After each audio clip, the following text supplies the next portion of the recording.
versículos 1 ao versículo 13. Diz assim a santa, bendita e poderosa palavra do Senhor. Sejam bem-vindos, nós estamos aqui cumprindo a palavra do Senhor.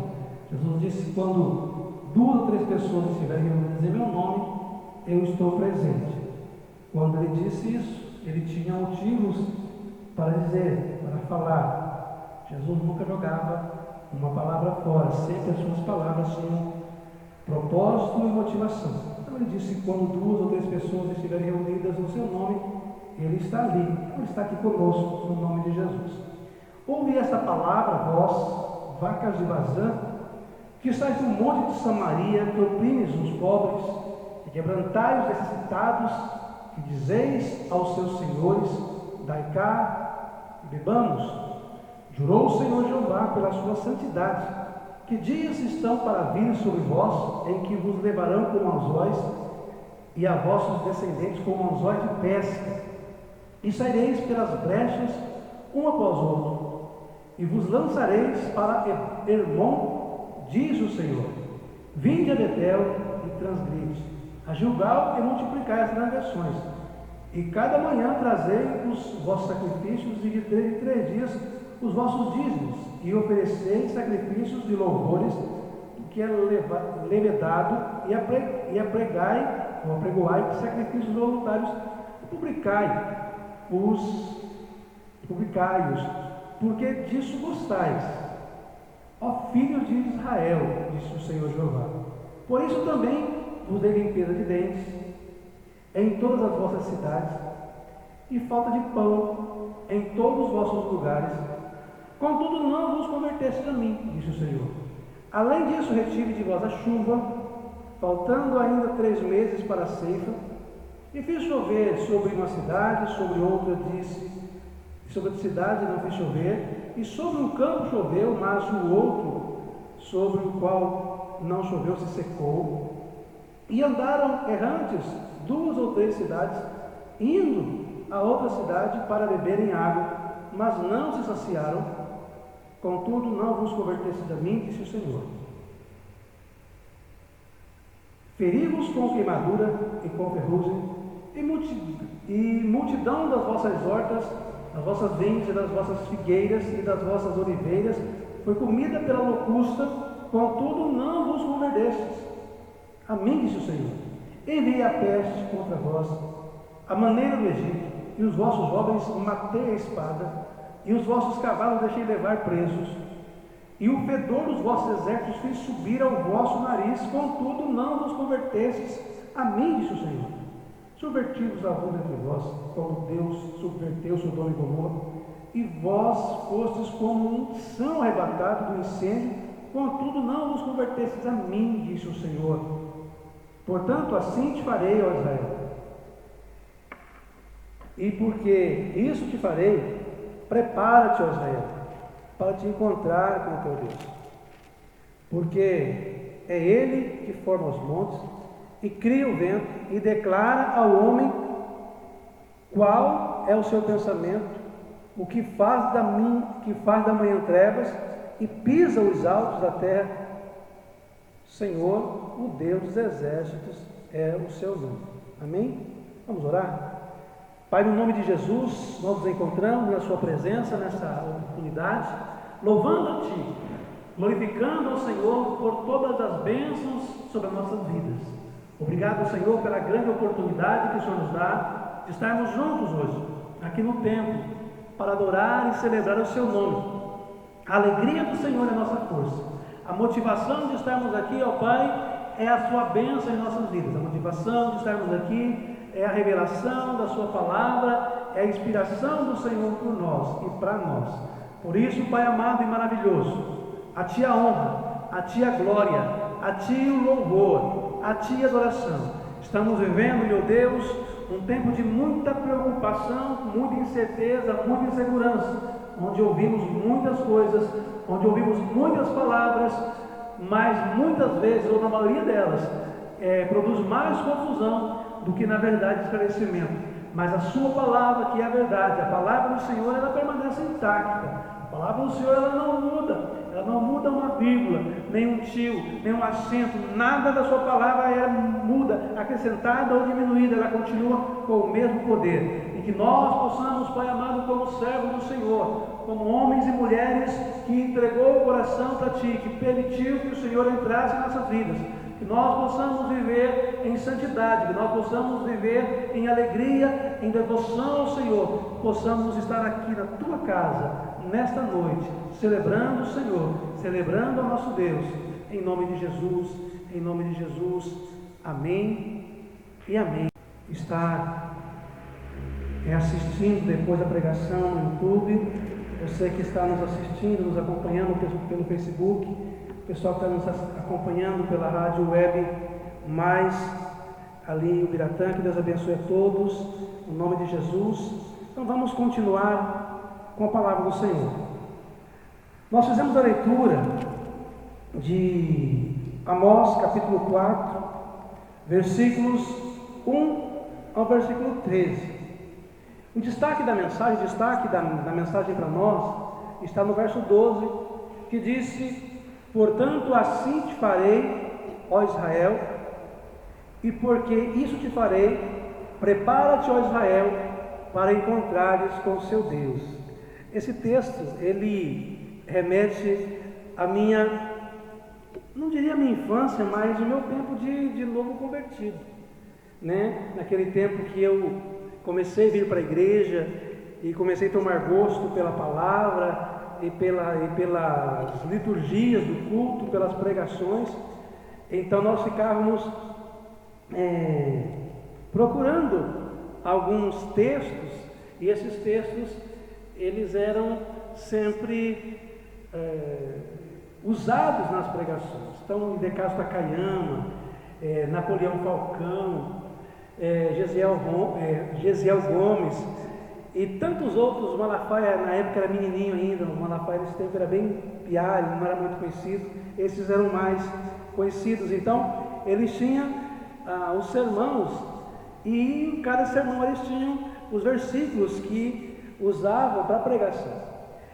Então tinha uns versículos que eram muito batidos. Por exemplo, escapa-te por tua vida, lá em Gênesis, quando Sodoma e Gomorra, o anjo do Senhor diz para Ló e a sua família: escapa-te por tua vida. Então a frase escapa por tua vida era um título que eles pregavam muito. E prepara-te, ó Israel, para encontrar com o seu Deus, era o versículo bastante usado, o título usado para muitas pregações. E eu sempre tive o cuidado nas minhas pregações de fazer a pregação fazendo um contexto do que está acontecendo. Raramente eu pego um versículo isolado e faço a pregação a partir do versículo. Quando eu faço isso num sermão temático, eu ainda assim gosto de fazer ali uma consideração em volta. Então eu tinha dificuldade de fazer a pregação que eles faziam nesse texto: prepara-te, ó Israel, para encontrares com o seu Deus, levando o pessoal ao arrependimento, levando o pessoal a uma questão de usos e costumes, a uma questão assim. Eu tinha dificuldade porque o contexto, o que está acontecendo dentro do capítulo 4, é uma situação que não dava uma aplicação dessa. Então eu tinha dificuldades, como tenho dificuldades ainda hoje, de pegar um texto como esse e tirar ele e fazer uma aplicação para os ouvintes. Mas o que fica muito claro para nós é que Deus está dizendo para eles, o povo de Judá, o povo de Israel, melhor dizendo, é que Deus estava insatisfeito com o comportamento, com o padrão de vida espiritual que eles estavam levando.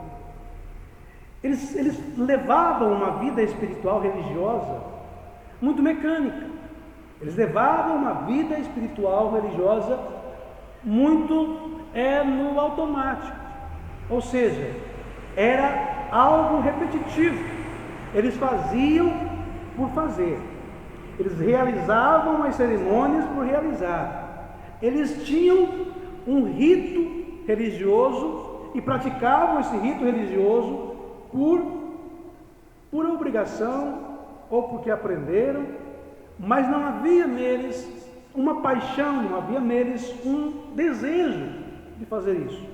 Seria algo repetitivo, tipo um robô. Eles iam, faziam o ritual, todo o ritualismo, mas o coração deles estava muito distante do que o Senhor queria. O Senhor queria o coração deles bem próximo. A verdadeira oração, o verdadeiro louvor, o verdadeiro sacrifício, Paulo disse que é racional, é com inteligência, é com presença, é com corpo e alma e entendimento presente. E não era o que acontecia. E para mostrar essa insatisfação, Deus dava sinais. Para mostrar essa insatisfação, Deus mandava alguns recados, alguns avisos, para que eles pudessem acordar, para que eles pudessem perceber que não estavam agradando a Deus. Me vem aqui acho que capítulo 18 de Lucas, que Jesus fala sobre a importância da oração. Ele coloca a história ou a parábola do juiz iníquo, que era procurado por aquela viúva todos os dias, toda semana aquela senhora ia pedir justiça e o juiz ignorava ela, e um dia o juiz disse: olha, ela está me enchendo o saco, ela está me perturbando, eu não respeito homens, eu não me preocupo com Deus, mas para que ela pare de me perturbar a paciência, eu vou abençoar ela, vou dar a causa dela. E aí Jesus diz assim: você viu o que fez esse ímpio juiz? Então, se ele sendo ímpio fez isso, quanto mais o vosso Deus, o vosso Pai, não vai fazer justiça aos que o buscam. E na sequência, ele conta a história de dois homens que iam ao templo em Jerusalém. É aqui que vem a minha ilustração. Chega um fariseu religioso que praticava a religião, que estava sempre ali no templo, e ele orava dizendo: Senhor, eu te dou graças porque eu sou um homem bom, eu sou uma pessoa perfeita, eu sou uma pessoa que não tenho nenhum defeito, eu não sou como os demais homens, eu dizimo na sua casa, eu faço orações, eu jejuo 2 vezes na semana, eu não sou nem semelhante a esse publicano que está na porta ali. E Jesus disse que o publicano também, que havia entrado junto com ele, estava lá distante do altar, batendo no peito, nem tinha coragem de olhar para o céu, dizendo: Senhor, me perdoa, porque eu sou um pecador. Jesus pergunta para os seus ouvintes: quem desceu para a sua casa justificado? Qual desses dois? Eu digo para você que quem foi justificado foi o publicano, porque ele reconheceu-se diante de Deus, porque aquele que a si mesmo exalta será humilhado, e aquele que a si mesmo se humilha será exaltado. A prática do povo de Israel no capítulo 4, ou melhor, no livro de Amós, em especial no capítulo 4, é um povo que tinha um coração semelhante ao do fariseu.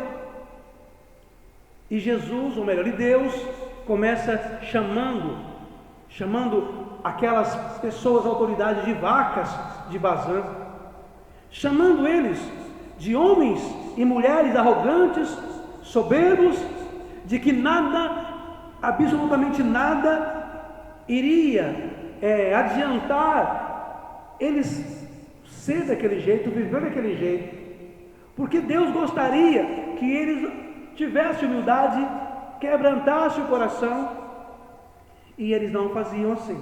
Então Deus começa a mandar, não sinais. Teve uma sexta-feira dessa, eu falei sobre sinais. Dessa vez não é sinais. Os sinais já foram dados, os avisos já foram enviados. Deus começa agora a mandar a disciplina. Deus começa a mandar, não exortação em palavras, mas Deus começa a mandar numa linguagem bem antiga, né? Deus começa a mandar os castigos. Deus começa a mandar a punição. E as punições começam a ser muito fortes. Começa no versículo 6. Eu dei a vós limpezas de dentes, e todas as vossas cidades faltaram pão em todos os vossos lugares. Ou seja, limpeza de dentes significava que ele não tinha nada para comer. A fome foi um sinal. Percebe-se que esse texto ele nos assusta, porque de vez em quando nós vivemos algumas experiências como humanidade, no meio dos homens, das pessoas, da humanidade. Nós vivemos alguns momentos assim que ficamos assustados e procurando resposta. Deus disse assim: veio a falta de alimentação como protesto meu, como repreensão minha, como disciplina minha, como um castigo meu. Qual a finalidade?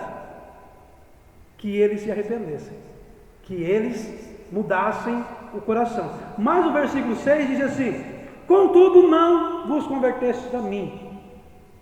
O versículo 7: eu retive a chuva, faltavam 3 meses para a colheita, eu detive a chuva, eu retive a chuva.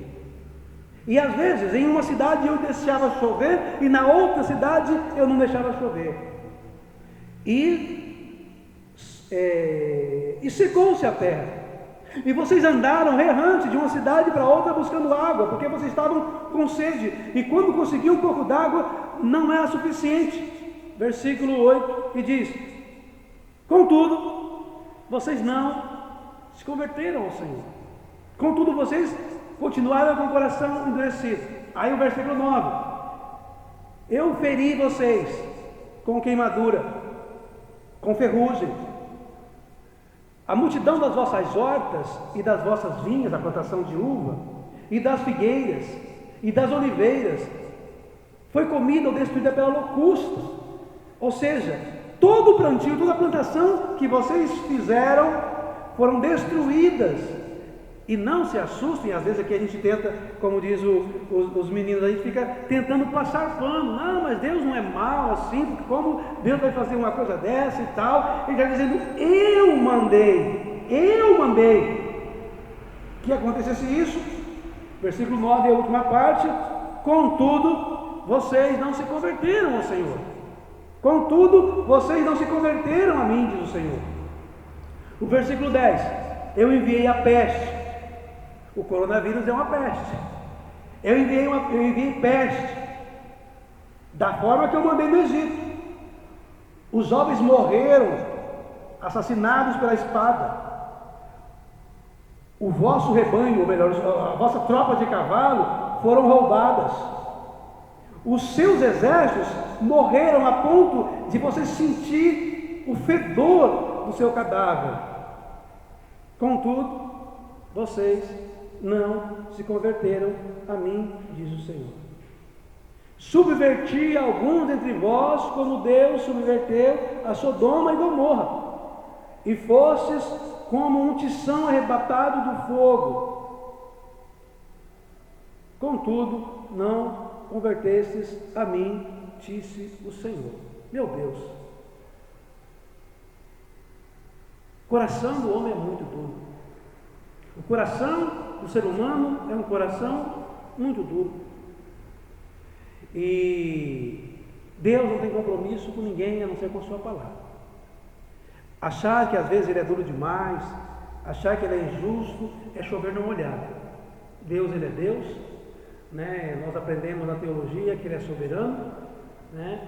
Ele é onipotente, onipresente, onisciente, ele é o dono e faz o que quer, não tem como a gente questionar, não tem como nós pontuarmos aqui, mas o fato é, ele mandou uma série, são 4 ou 5 tipos de castigo, de punição, de vara. Vamos lembrar aqui, primeiro foi com chinelo, depois foi com cinta, depois com vara de marmelo, depois com cabo de vassoura e por fim tacou o raider. Estou me lembrando do tempo da criança. Deus punindo em todos os níveis, e ainda assim o coração do homem continua duro, difícil, não obedecendo ao Senhor. Quem sabe essa pandemia, quem sabe esse tempo que nós estamos vivendo, ele vem junto a peste, ele vem junto o medo, ele vem junto a seca, e veio a seca, as cataratas do Iguaçu estão secas, o rio Paraná está seco, há uma seca muito grande acontecendo no nosso estado, no nosso país. Quem sabe isso é um sinal de Deus dizendo: pessoal, está errado, Um dia desse, conversando com a irmã que veio congregar com a gente, uma sexta-feira dessa, depois do culto, eu disse assim: olha, está na hora da igreja tomar um papel de ser sal da terra. A Bíblia diz que nós somos sal da terra e luz do mundo. A igreja hoje é luz do mundo. A luz, no sentido de que fica no lugar de destaque. A luz fica no lugar de destaque. A luz é colocada no lugar de destaque. Hoje a igreja é representada por pessoas em todos os níveis da sociedade, desde governo, de artistas, de jornalistas, de autoridades, de empresários. A igreja, ela ocupa, através dos seus membros, muitos lugares de destaque. Aí me disseram assim, como está gravando, eu não vou falar nomes, me disseram assim: mas muitos têm dado escândalo. Eu disse: sim, muitas lâmpadas ela queima, muitas lâmpadas se queimam, muitas lâmpadas, em vez de brilhar, ela acaba estourando e estragando. Mas além de lâmpada, Jesus disse que nós somos o sal da terra. O sal, ele é aquele mineral, né? Aquele mineral, que não se vê depois que é usado. Você pega o sal, você coloca ele na carne, no tempero, na culinária, ele simplesmente desaparece. Ele dá o gosto, mas desaparece. O sal desaparece. Ninguém vê o sal. Ele é importante. Um excesso é ruim, a falta também não é bom. O sal precisa ser moderado. Quem sabe esse tempo Deus está nos chamando para sermos o sal da terra. Nós estamos vendo muitos formadores de opinião, e até me coloco junto de vez em quando, não sei, mas de vez em quando, dando palpite na área que não é minha, né? Nós, muitas vezes, como líderes, dando pitaco na política, grandes líderes da nação, líderes religiosos, pregadores da nação, dando palpites, e nós somos chamados para fazer outra coisa, e não percebemos, e nos perdemos o foco, e Deus fala assim: então é o seguinte, eu vou parar um pouquinho, vamos mudar. E Ele quer que nós mudamos, amém? Ele quer que nós mudamos. Eu posso ouvir um amém? Eu estou empolgado aqui, ninguém dá amém, ninguém dá glória a Deus. Alguém aí no Facebook dá um amém aí, curta, coraçãozinho. Não faça cara feia, não faça cara brava, porque eu estou falando bravo. Na verdade, o Senhor, Ele manda. Às vezes, primeiro Ele manda um sinal, quando nós não percebemos os sinais que Ele nos envia, quando nós não percebemos os sinais que Ele nos envia, e continuamos no erro, tipo assim: menino, não mexe aí, menino, para com isso, menino, eu já falei, não faça isso. Quando vê, já a vara já passou ali, a criança já está chorando. É Deus dizendo, o sinal é: não faça, não faça. E aí, nós continuamos fazendo, e Ele vem e repreende severamente. E Ele repreendeu com fome, repreendeu com falta d'água, repreendeu com doenças, repreendeu com pestes, repreendeu com mortes, e ainda assim eles estavam com o coração distante. Que o meu coração, que o nosso coração não esteja distante do Senhor, que o nosso coração esteja voltado para o Senhor. Mas Nós não somos o povo de Israel. Nós não somos a nação de Israel.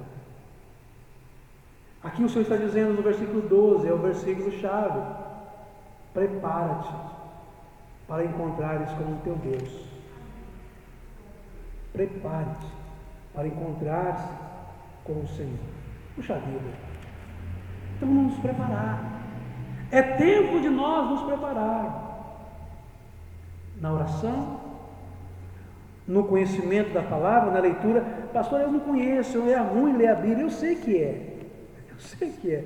Mas tem algum remédio que é ruim também. Quando que é ruim? Tem alguns textos assim que Jacó foi pai de José, que foi pai de... E sabe aquela sequência? Tem texto que a gente fica lendo, meu Deus, por que está isso? Não é legal. Tem parte que não é legal. Tem dia que a gente não está com muita vontade de ler. Mas faz parte. O nosso organismo precisa, às vezes, de alguma alimentação que nós não gostamos, mas precisamos. Quando não estamos bem de saúde, tomamos alguma medicação, medicamento que nós não gostamos, mas faz bem para nós. Mesmo que em alguns momentos a palavra de Deus, a leitura da palavra não seja tão agradável, mas vamos praticar a leitura, vamos nos preparar para encontrarmos com o nosso Deus. Prepara-te para encontrar-te com o teu Deus. Amém? Eu não sei se você tem feito como Israel, o povo de Israel, se você tem se quebrantado ao Senhor. Eu não posso julgar. Eu coloquei aqui regra geral, que o puxão de orelha vem para todos, né? As consequências vêm para todos. Eu não sei como você está, não posso julgar. Depois de 2 horas julgando, eu falo, eu não sei quem sou eu para julgar. Eu não sei, mas a verdade é, eu preciso estar com o coração preparado, preparar o meu coração para encontrar-me com o meu Deus.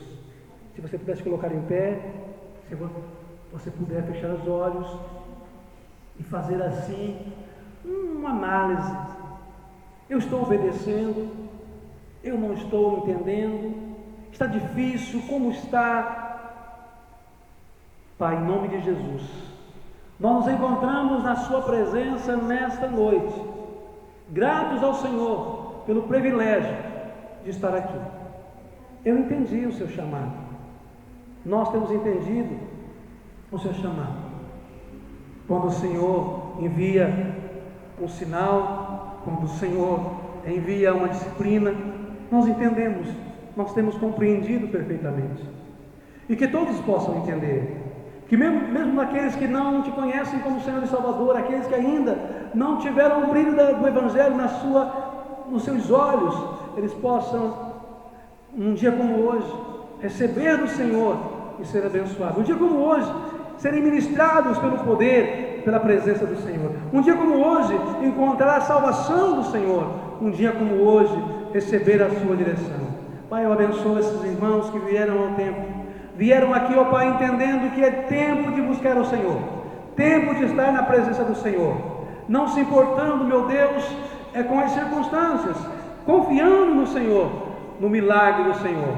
Sim, nós viemos com máscaras, sim, nós usamos o álcool gel, sim, nós estamos dentro do grupo de pessoas que podem caminhar, que são orientadas a caminhar. Sim, nós não vamos parar, porque o Senhor não quer uma igreja medrosa, uma igreja covarde, uma igreja amedrontada. O Senhor quer, aleluias, usar homens e mulheres cheios da autoridade do Senhor, vigiando sim, se protegendo sim, sendo simples como um pombo e prudente como a serpente, sim, mas naquilo, Pai amado, que nos é possível, nós queremos fazer a sua vontade, porque nós confiamos no Senhor, nós não confiamos nos nossos méritos humanos, nós confiamos no Senhor. Então cuida, Pai amado, desses que vieram, Senhor, no nome de Jesus. E aqueles que não estão aqui, porque estão dentro do grupo de risco, ó Pai, ou com a saúde, ou pela idade, o Senhor possa estar abençoando. E aqueles que poderiam estar, aqueles que podem estar, Tu possas, ó Pai, estar colocando a Tua palavra, e que eles possam se preparar para estar com o Senhor, que eles possam preparar-se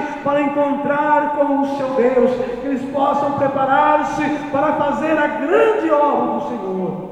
É a nossa oração que fazemos nesta hora, Pai, em nome de Jesus. Nós cremos no Deus de milagre, nós cremos no Deus de milagre, nós cremos nos milagres de Deus, nós cremos no milagre de Deus. Então opera o seu milagre, estenda as suas mãos, pois a nossa luta não são carnais, mas são poderosas em Deus. As armas da nossa milícia não são carnais, mas são poderosas em Deus, pois a nossa luta não é contra carne nem sangue, mas contra principados e potestades. E assim nós cremos e oramos e declaramos a nossa confiança em Ti. Oramos e declaramos a nossa confiança no Deus Todo-Poderoso. Muito obrigado, Pai, que possamos ter um final de semana muito especial, possamos ter um final de semana abençoado por Ti. Eu creio, Pai, por isso eu oro. Eu creio, Pai, por isso eu falo contigo nesta hora, Pai, em nome do Senhor, em nome do Senhor. Amém e amém, Jesus. Louvado seja o nome do Senhor. Encerrando então: portanto, assim te farei, ó Israel, e porque isso te farei, prepara-te, Israel, para encontrar-se com teu Deus. Então, eu vou colocar assim a frase: portanto, assim te farei, ó igreja, e portanto, isso te farei, prepara-te, ó igreja, para encontrares com o teu Deus. A igreja é você, a igreja somos nós. Vamos nos preparar para termos um encontro com o nosso Deus, em nome de Jesus, em nome de Jesus.